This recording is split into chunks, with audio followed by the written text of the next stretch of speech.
Hi, my name is Rebecca Robertson, and this is my presentation on the women's rights movement. Prior to 1920, women were not treated very fairly. There were many things women could not do simply because they were women. Women were not allowed to vote, pursue a higher education, receive fair wages, and many other things that were allotted to men.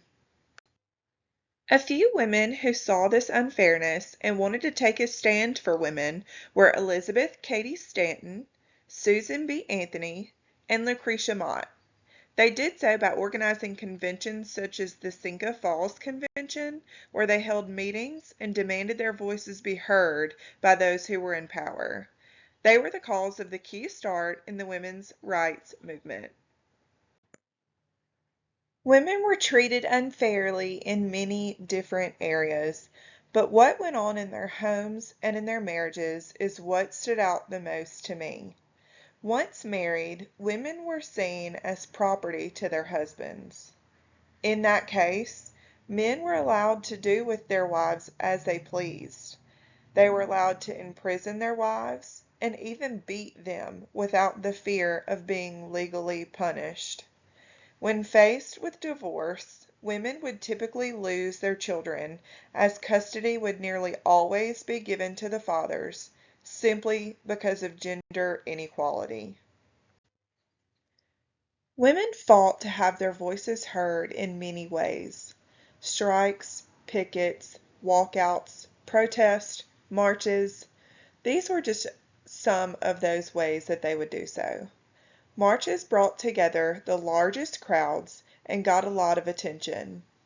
Two major marches would be the Women's Strike for Equality in 1970, which brought over 50,000 women down Fifth Avenue in New York, and the Women's March of 2017, which brought over 3 to 5 million participants across America. The Women's March of 2017 is now known to likely be the largest single-day protest to happen within the United States, as well as also being known as the largest global women's rights protest in history. In 1920, women were heard and granted their political rights. Since then, there has been a snowball effect, and we have seen many more changes in women's rights. We have a right to education, reproductive and health rights, the right to our children. Women have since gained legal protection and are no longer considered property in marriage. We have come much closer to fair wages and employment opportunities. Yes, we may still have a way to go, but we have come such a far way.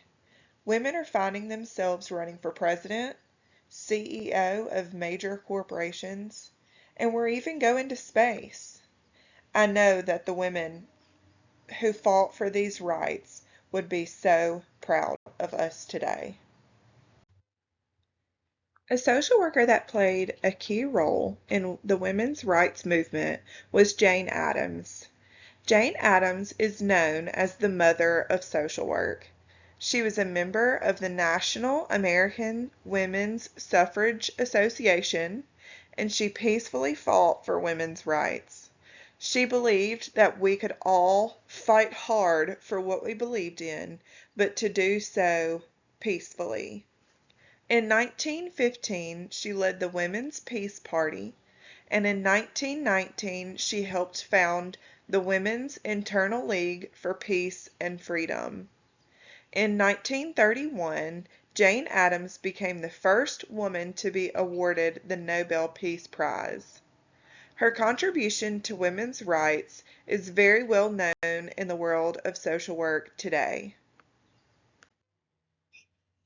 As a woman myself, it is hard to imagine what the many women before me endured, but I am so thankful for those women who made sure that their voice was heard for us all. The research I have done surrounding the women's rights movement has given me a much better understanding of what women had to face over 100 years ago. There is still a fight for equality in this world today, and I have gained so much empathy for those who fight. but I am ready to help and be the change that I want to see in the world.